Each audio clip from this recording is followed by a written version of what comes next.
সম্মানী ব্যবস্থা করা হয়েছে।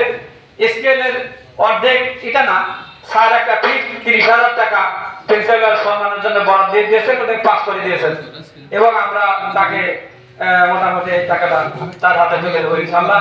এবং পরে জানা যাবে এইভাবে অর্থ সার করে মাঝখানে টাকা থাকলে ওনারাও টাকা পাবেন, কোনো সমস্যা নেই। এটা যেহেতু রেজুলেশন করে রাখা হয়েছে, কমিটিতে টাকা থাকলেই ওনারা অবসরপ্রাপ্ত শিক্ষকদেরকে টাকা দেবেন এইভাবে।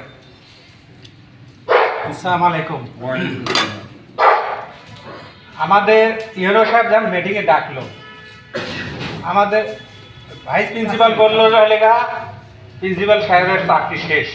তো আমরা চিন্তা করলাম যে আমরা তো এখানে আমি কয়েকবার কমিটি হয়েছি, তো চিন্তা করলাম যে এখান থেকে খালি হাতে যদি বিদায় হওয়া যায় দেখতে কেমন করে লাগে।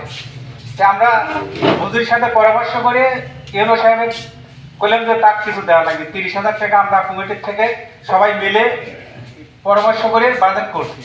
তো যাই হোক, এখানে যারাই আইসেন মাদ্রাসার শিক্ষক, আমি ছোটবেলা থেকেই আলেমদেরকে মনের থেকে ভালোবাসি, এটা আল্লাহ তাআলার অসীম ক্ষমতা।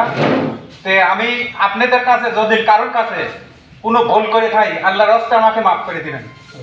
আবার কোনোদিন যদি কারো ভয় ভবিষ্যতে আল্লাহ তৌফিক দেয় কমিটিতে আসবো, আমার 5টা ছেলেই আমি এই মাদ্রাসায় লেখাপড়া করাইছি। আমাকে যদি কোনো ভুল কারোর কাছে করে থাকি আমাকে মাফ করে দেন আল্লাহর রাস্তায়।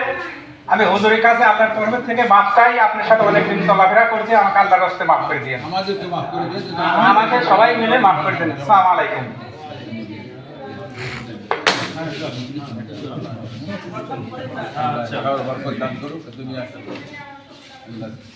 ধন্যবাদ, শুক্রিয়া। মানে কথা বলার